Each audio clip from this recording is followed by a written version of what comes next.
It is looking highly likely, highly probable that next year Manchester United for the 25-26 season will have a front three looking like something like this. Victor Gyökeres as the number 9, Matheus Cunha as the left attacking midfielder, and Bryan Mbeumo as the right attacking midfielder. It's looking very, very, very probable.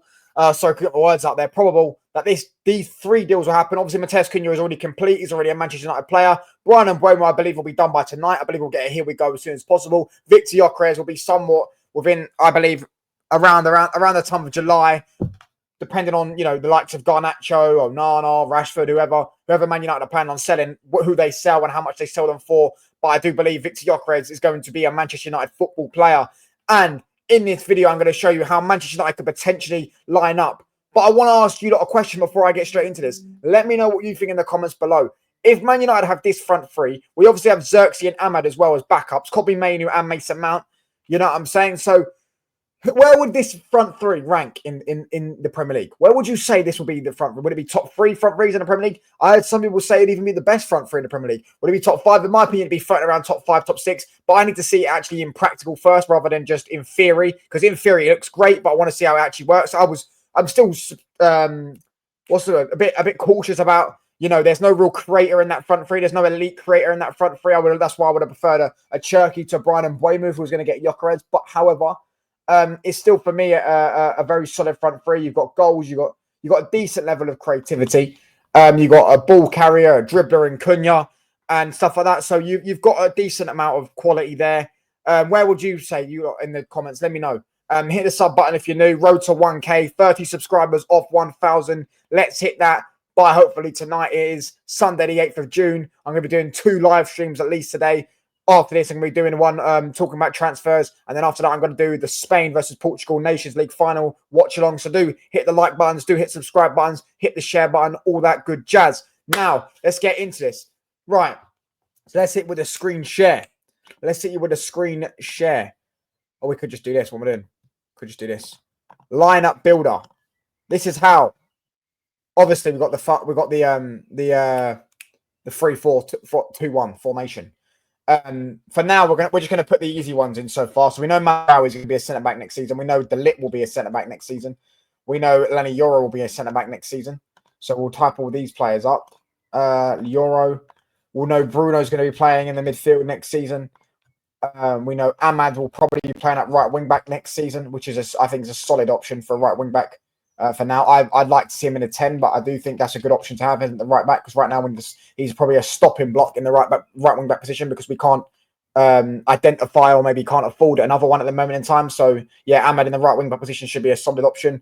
But this is how the front three is going to go. We're going to put Mbeumo on the right. We're going to put Cunha on the left. We're going to put Gyökeres up top right now. And I believe that, look at that. I mean, that's a massive improvement. That's a massive improvement from what we had last season when we were having, Mason Mount, Garnachos, or Bruno and Garnacho, and Højlund. You know what I'm saying? Or Xerxes and Garnacho in the 10s and Højlund up top. It was something like, that was just atrocious, bro. You know what I'm saying? Look at that. That's a massive, massive upgrade. It's a humongous upgrade. You can't even put into words. It's not enough words in the dictionary, the vocabulary to describe the word big. Not enough adjectives in the world to describe that. Do you know what I'm saying? That the level of that upgrade is humongous. Do you know what I'm trying to say? There's not an analogy in the world I can think of because of how big that upgrade is. You know what I'm saying? It's almost as big as Kim K's back. That's how big it is. However, obviously, now I said my personal thing was I would rather sign Cherky, but Cherky, I think, turned us down. He wanted to go City because I believe in Mbeumo and Mbeumo. I'd like to see Mbeumo up front. But then the news dropped that Gyökeres is open to joining us and the transfer dopamine kicked in. We was already about to sign Mbeumo, which I think will be done by tonight. Now we've got Gyökeres, I believe, will be a Manchester United player. I'm starting to get a little bit gassed, a little bit of transfer dopamine. I still think, by the way, we need a midfielder, we need a goalkeeper, them 2 positions as well. On top of these, I'm going to need a wing back. But for me, right now, I'm getting a bit transfer dopamine. It's only, 8 days into this window, and this window shouldn't even be happening. This window is once every 4 years because of the Club World Cup, the new Club World Cup format. So, you know what I mean? This is just a luxury in us right now. Getting 2-3 players across the line when we're not even in the Club World Cup is just a luxury thing to do right now. So, as I say, look, My thing is, I believe this front three could cook. I believe no matter what, this front three is going to get Man United in the back into European positions. That front three alone, all you really need is a very solid attack to get into European positions. And with that defense, I believe our defense is already good. Everyone knows that watches me. How I believe we could set up. Now we could actually set up like Ahmad holds the width here, and Buemu in the central positions here, occupying these stuff. Gyökeres occupying the centre backs, and Buemu crashing the box. Cunha being sort of more on the left, but centrally. Then you have the wing back with whoever's the wing back. Let's say Dorgu's the wing back for now. Dorgu's the wing back now for now. And look, Dorgu goes here and it sort of holds the width here. And then you've got Cunha operating here. You've got Bruno, what would be, I imagine, will be box crashing as well, trying to pass to Dorgu, trying to find Ahmad and all this stuff. And look, we're just one thing you always got to do. Just ask Pep Guardiola. Suffocate the box. Suffocate the box. Suffocate the box. You have to score the fucking goals, guys. You have to score the goals. That's what he's like. You suffocate the fucking box. Do you get what I'm saying? Get bodies in the box. Get people in positions. Put the ball in the box. Score goals. Do you know what I'm saying? And if we have Mbeumo and Gyökeres occupying centre-backs, you know what I'm saying? They've both got good finishing. They've both got decent touches. They're both known for the goal scoring. That's ultimately always going to be a great thing. One thing that I do want to see, I don't know about Cunha's crossing, but I know Dorgu and Ahmad's crossing is not the greatest. Ahmad's crossing is not the greatest, let's be honest. That's one thing that he lacks in his game. And Dorgu is inconsistent. I've seen Dorgu put some great crosses into the box, but I've also seen him, you know, spank it off the first man sort of thing and put it out of play. Like, he's got a bit inconsistent, which is kind of expected from a 20-year-old footballer. Do you know what I'm saying? Bruno's crossing as well. Bruno has put in some great crosses. To be fair, Bruno can cross the ball, but he also, he's known for hoofball. He's known for losing it at times. So you never know, it's hit and miss. But Gyökeres, I haven't seen him in the air. From what I know, people say that he's not that very good at heading. We'll have to wait and see. One thing about Gyökeres is his finishing is actually this whole thing that he scores goals all in transition. Gyökeres is scoring free kicks, mate. Go look, Gyökeres has scored free kicks. Name me strikers that score free kicks. You can't. How many strikers do we know that scored free kicks? And they want to sit there and tell me this guy, oh, he wouldn't suit this team. He wouldn't suit this team. Bro, he'd suit any team in the world, Victor Gyökeres. He could score loads of type of goals. The reason why he's probably scoring those fucking goals is because of the league he's in. He's against weak centre-backs that leave him space. So he just pisses all over him. He'd piss on the Bundesliga. It's not like the Bundesliga don't have weak centre-backs that you see that leave so much space and stuff like that. Yet people still wanking off Sesko and, well, Sesko a bit less, but people still wank off a lot of players from the Bundesliga, a lot of attackers. Do you know what I'm saying? Victor Gyökeres is scoring free kicks. I've seen him score multiple free kicks for Sporting. Do you know what I'm saying? I don't know his record for Sweden. I don't know. Look what he did at Coventry. And one thing as well, I will say, I don't think Cunha did. Cunha played for Atletico and Leipzig. However, these two, Mbeumo and Gyökeres, both played in the Championship, both done well in the Championship. They both got Championship experience. Obviously, Mbeumo's got Premier League experience, so we know he's Premier League proven. Victor Gyökeres is English football proven. At least he understands the climate of English football.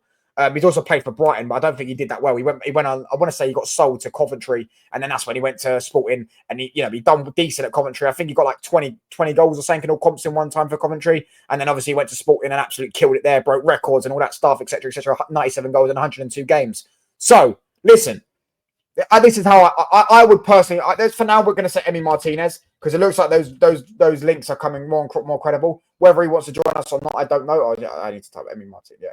Emiliano Martinez. Villa do need to sell. He wants to leave. If his only option is Man United, I'm sure he will end up coming here. I don't know if he will, though. I don't know if he will. For now, I don't know who's going to play in that midfield. I desperately think we desperately need a midfielder. But this is how we'll sort of somewhat set up. If we get like a strong midfielder, an Onana was a name touted, but they're going to want 70, 80 million. Edison's one we've actually been linked with and one we've been looking at for years. Whether he comes or not, I don't know. Sort of these types of things. If we get someone there that could just sit there and, clean up and be strong in midfield, carry the ball, break up play, good passer and stuff like that. Kind of a well-rounded all-action midfielder, Douglas Luiz or something along those lines. This is how we're going to set up, I believe. This is how we're going to set up going forward. You know what I'm saying? Euro and the centre-backs will push high and Delit will be in. It will just all come together. I do think this is a great boundary for a decent team. You know what I'm saying? I do think if we got a right midfielder in there, I do think this team's got a good potential. I still think we need, I think after, if you get Gyökeres and Bremer and Cunha, I still think we need a midfielder, left wing back, and a goalkeeper. I still think we need at least three more players before we can sit there and talk about where we're going to finish. However, that team is top 6 worthy, top 4 worthy, top 5 worthy. That is genuinely a top team. You got Bruno Fernandes in there who's going to get you goals and assists. He's going to get you at least 15 to 20 GA in the league, probably. Ahmad's going to get, I think Ahmad, if you give him a full season, no injuries, because last season he got an injury. If he didn't get an injury, he would have got 25 GA in the league, probably. Because he already got he got 17 or something, didn't he, in 20 games, 20 games. And he also wasn't even playing at the start of the season. I think Mbeumo gets you 20 to 25 GA. I think Cunha can get you to 20 to 25 GA. I believe Gyökeres can get you 30 GA. I believe he can get you 25 goals. Dorgu, I'm still not sold on him as a wing back. But yeah, and also forget that as well. Let's add that Xerxes off the bench. I believe Xerxes in a functioning system could get you 10, 15 GA in all competitions at least, maybe 20 in all competitions at least. Do you know what I'm saying? Mainu and there's some decent names in there. So we've got attacking options. We've got depth there. This is a solid boundary to a team. And I believe that Man United get this off. They pull this off. They get me a wing back and they get me a midfielder and Martinez and that front three. Man United are going to finish in the top 5 next season and we're going to be in the Champions League. And I believe we also should be aiming to win at least one of the FA Cup or the League Cup, considering we're not in Europe, so we can't win a European trophy. Let's go out there and try and win one of the domestic cups. We've got a bit more rest than other teams. You know what I'm saying? Other teams will probably, not take the FA Cup or League Cup seriously if they're in the Champions League sort of thing. You get what I'm trying to say? And let's have a big squad. So yeah, I'm going with that. Let me know what you lot think in the comments. Where do you think this will finish? Where do you rank this front three in the Premier League? Hit the sub button if you're new. Hit the like button. I'm out, people. Yeah, peace.